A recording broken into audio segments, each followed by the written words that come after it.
Yo, it's Bass Singing Central. This time we have a guy named Chris West.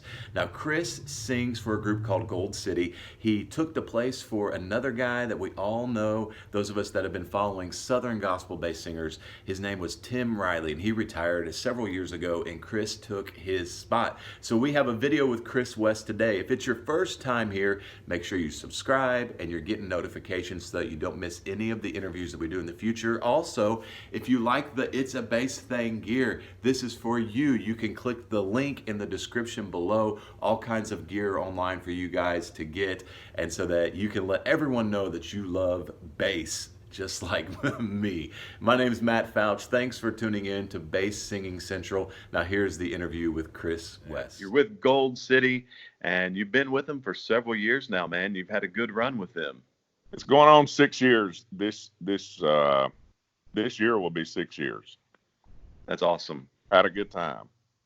And there's been a lot of great for the guys watching this video that aren't familiar with the history of Gold City, because we have a lot of guys that come on this channel that like all different kinds of music and different types of bass singers. So they're not all Southern gospel music fans, but you've got a rich history. I'm sure they've seen Tim Riley out of a lot of those compilation videos on YouTube.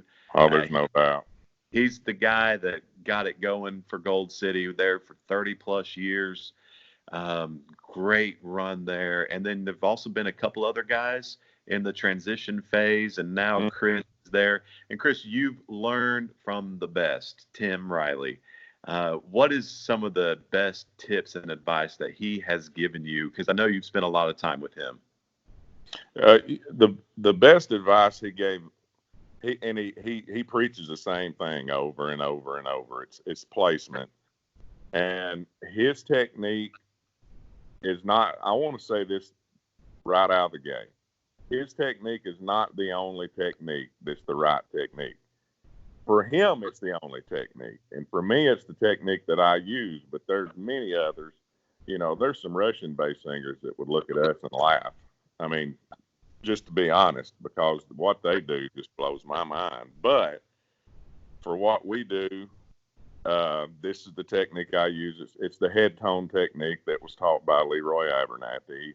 He taught it not only to bass singers, but he taught it tenor all the way. I mean, all the way across the board. It's the same technique, and all it is that you're pushing your placement up into your mask here, and because you have 6 sinus passages, 3 on each side, and you're using your diaphragm to push air and the tone off your vocal cord up into your mask to give you that placement. And the biggest thing I'll tell you guys to do is just go around because that allows you to feel that placement up here. I always put my hand right here. I don't press in to give me this sound, but I just want to feel the vibration, and that Yeah. allows me to push that tone up here. You want to talk up here, and Tim has a saying of feel it in your eyes, see it with your eyes. It's what it is. You're actually feeling it right up here, the vibration in your mouth. And at first, a lot of people, you'll see a lot of people, especially bass singers, they'll put their chin down, and all that's doing is cutting your airflow off. You're cutting Right. and I used to do that. I mean, because in your mind you're thinking, well, I got to get down here so I can get this, and that's the absolute opposite of what you're going to do. You're cutting the flow off. You need to I mean, you don't have to hold it up here to the sky, but try to keep it straight out. And Yeah. that's going to allow more airflow. It's going to open that tone up, and that's basically what you do. And when I first started, and like he said, you'll have a light bulb moment. You'll fool with this, and it's a hard technique to learn. I'm not going to lie to you. It's not something that you can go home tomorrow, and by the end of the day, you've got it mastered. I still don't have it mastered. And I've been working. I'm 44 now, and I've been working on this since I was 21. This technique, and I'll still have days like, what is going on here? I Yeah. don't understand. So it's something that the older you get, it becomes more and more natural. And then it does, when Tim was in his 50s, it was like second nature. And from 50s on with Tim, that's when he was a machine. But it takes that long to work on it, and it's not something that a lot of people are willing to really do. They're like, I don't want to spend the time on it, and because it is a very hard thing to learn. And I remember talking about, kind of being tough to really get it down and keep it. I remember many years ago when I was with Sold Out Quartet, we had gone to Arthur Rice's place to record a new CD.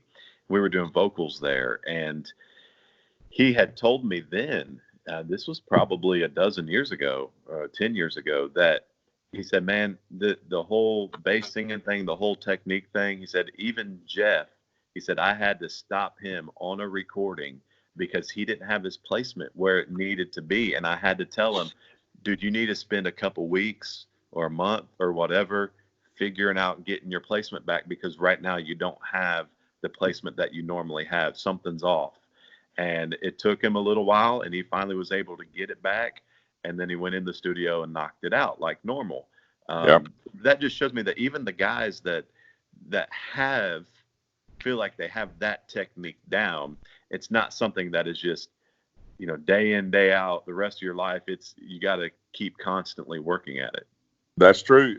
What happens is you'll get complacent. You'll think I don't have to worry. I don't have to work on this. And it happened to me last year. Well, a little over a year ago now. You get into the same routine. You're singing so much on stage. So when I'm home, I didn't bother with ever working on anything. Yeah. And without even realizing it, you'll start picking up bad habits. You'll think you're still doing it. And then all of a sudden you start like, boy, I'm hoarse today. I'm hoarse I'm wearing out real easy. And you'll lose it because you think you've got it, but you're not really working on your craft while you're off. And all you're doing is on stage. When you get on stage, you're not just thinking about, okay, I've got to put my placement here right now. You're thinking about those people out there. And that's your main concern and focus. To work on this, the time to do that is when you're off and when you're at home and in quarantine. Boy, now is a great time for anybody wanting to learn this technique. That's right. That's right. But now you have to constantly stay on this, and it never. I remember Tim told me, even when he retired the first time and came back, he told me that he still every day would go sit down at the piano. He don't work on it anymore, but at that time he did. And this guy's at that point was 60 years old. The whole time he was ever off, he went and would sit down and run scales every day at the piano just to keep his placement. Because if you don't, you will forget that. You'll forget how to throw that up there. Wow. That's great advice for those using this style and this placement, right? Of just reminding us that it's not just something you get and you don't ever work on it again. The craft. Honestly, I really think that the craft of any placement, any style of bass singing, is if you stop using it for any amount of time or stop working on it, you're going to lose it. Yeah. Just because it's something that it takes time to develop, time to figure out your placement, how you're going to do it. And then if your voice will get used to not using that part of your voice if you just stop doing it. I've heard several bass singers over the years who have come off the road and they say, man, a month after coming off the road, I went to go sing. I hadn't sang in a month because, I wasn't doing it anymore. And I went to go sing something. He's like, and I had lost 2-3 notes on my bottom just because I had just stopped using it. And so that's very important for these guys to keep in mind, that regardless of what you're doing or the style or the placement, repetition, keep it going, and don't take any breaks from it, or you will regress. And the lows are always, the lows is what everybody's concerned with. Well, your lows are always the first thing to go away. They're going to, when you don't sing, your lows go first. And right. I Yeah, I mean, 1 month's time of you not doing anything, you would be amazed when you get back on stage, and it's Yep. like, where did they go? Well, it's because you train this thing, and like when you exercise your muscles, it's the same thing. You're working this deal, and when you quit exercising for a month, there's a big difference. Same thing with your voice. If you get out of you'll get out of shape. Your lows for a bass singer, which is the most important to them, not so much to me anymore, but it used to be. I get it. Your lows is the first thing to go, and you'll almost want to cry. Yeah. But that's why you have to stay with it. And I will say one more thing about this technique. When you're learning it, you need to learn to even speak in that tone. You want to keep it up here in your head, because when you're not, and you're talking down here in your throat like this all the time, you're going to wear your vocal cords out. And you talk during the day a whole lot more than you'll ever sing on stage. Mm-hmm. You may sing 2 hours, 2.5 hours per night. Well, the rest of the time you're talking or doing something else. If you're not talking in the same placement and you've got that all down in your throat, by the time you get on stage, vocally, you're already tired. Yeah. So you need to learn to speak up there too. And you don't have to talk real loud all the time. Just talk in a normal, and Right. people will go around. Bass singers are synonymous for this, of saying just how low we can talk to each other, especially when we get around other bass singers. I mean, we just try to get down just as low as we can possibly get down there. That's not doing anybody any good. I mean, Nope. but It's so because funny. you're not, when they're talking like that, you're talking straight down here and you throw it off. How you doing, brother Matt? It's good to see you now. Well, I've never understood that. Some of us just have a naturally low voice, but there's others that doesn't. But buddy, you get them around another bass singer, and they've dropped 2 octaves right there. I mean, just like Low I talk. just heard you talking to this person over here, and you sounded like a tenor singer. What has happened? Right. Yeah. Don't do that. So Just talk normal. And I can remember. I can remember as a teenager, my voice started changing. Like I can remember being like, "Oh man, well if I'm a bass singer now and I got like this kind of low voice, if I like make myself talk lower, it's going to sound really impressive." And I know a lot of these guys watching are probably, if they have any kind of a low voice at all, they're probably thinking, well, if I just talk down here all the time, then I'll be more impressive and I mean, I will say, dude, when I hear a guy talk low, I'm like, wow, nice voice. Oh I yeah, love that. there's no But doubt. at the end of the day, if that's all you ever do, I had a vocal instructor tell me. I asked him, "What's one tip for a young bass singer that you would give me?" And I was 21 or 22 at the time, and he said, "Talk above the scrub in your voice." That's right. So what he was saying was, if you try to talk down here all the time, then it's going to be a problem towards the end of your life or towards later as you go down this journey. It's going to affect and hurt your voice more than what you feel like it's helping you right now in the short term of talking down here. He was like, get it up, get it up there above that, because that's going to wear your voice out for the long run. You're doing more damage than good. You may be impressing some people, and you're 16 years old talking like this all the time, huh? Yeah, you're 16 years old talking down in a C or a B all day long. That's right. Give it to you like right down here. Now, if you're like here's the thing about Tim. Tim could throw that placement up there and still talk low at the same time, because Tim's voice, kind of like JD's, they were just low. Yeah, and it was even back in like the 80s or so, when Tim's consistent low note back in the 80s was probably a B flat. Consistent low note was probably a B flat, but he still talked low.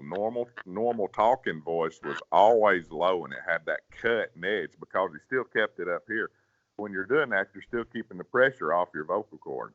Mm-hmm. Most of us don't have that natural low voice.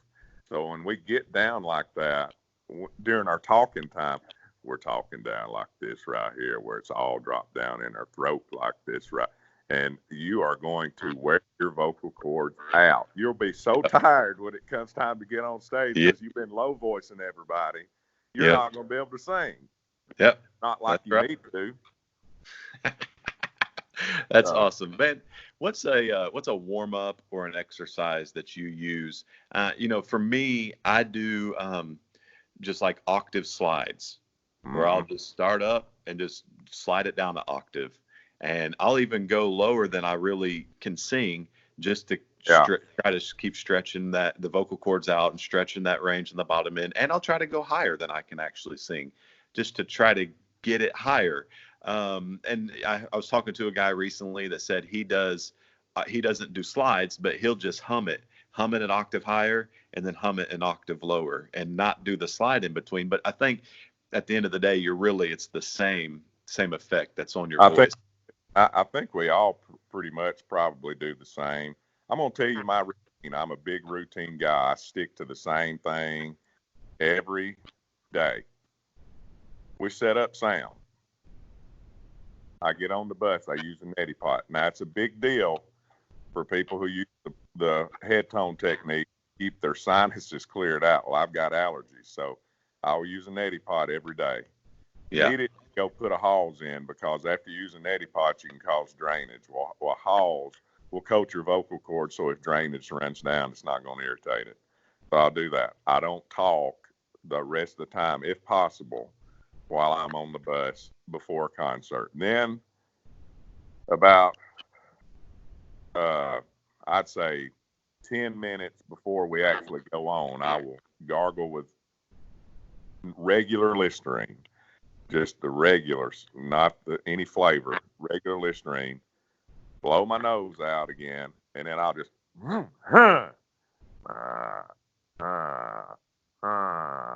I just want to feel that tone placement up there. Mm-hmm. And I have fun, and I'll go high too, because if I don't have the highs, and it's weird for me, if I don't have the high register, I won't have the really low register either. It's weird. So I'll try to wake up the high register too. Any stuff like that, just to pop that up there, and then it, and that's basically what I do. During the week, I will run the scales, and mine's more of it's like a ma, and I'll run them up and down. But as far as my warm up before I sing, it's pretty simple and quick. I just want to feel that placement up there. So it's I'll start out real soft. I'll keep a paper towel just in case I don't want to snot all over everything. But it'll be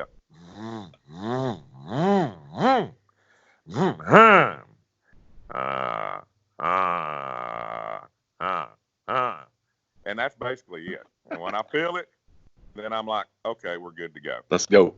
Yeah.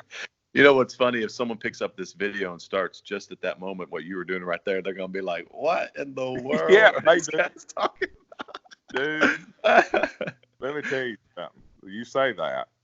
When I was first learning this thing, I would walk around in Walmart going,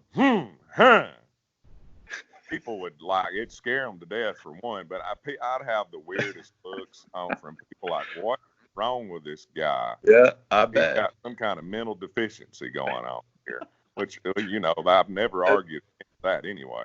It's your tick. Yes, exactly. Yes. He needs to have that checked out. That's awesome, man. Chris, thanks for your time today, bro. Where can all these guys watching check you out on socials and your group?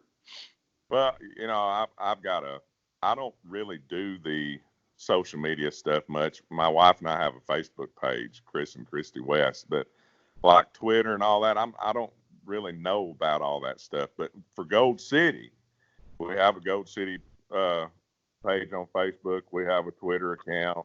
Just search for Gold City. on Twitter. Cool. I think we have Instagram. I think we have about all of it. But Cool. the best place you can find all information is our Facebook page, Gold City Quartet. Cool. And guys, you can also go on YouTube.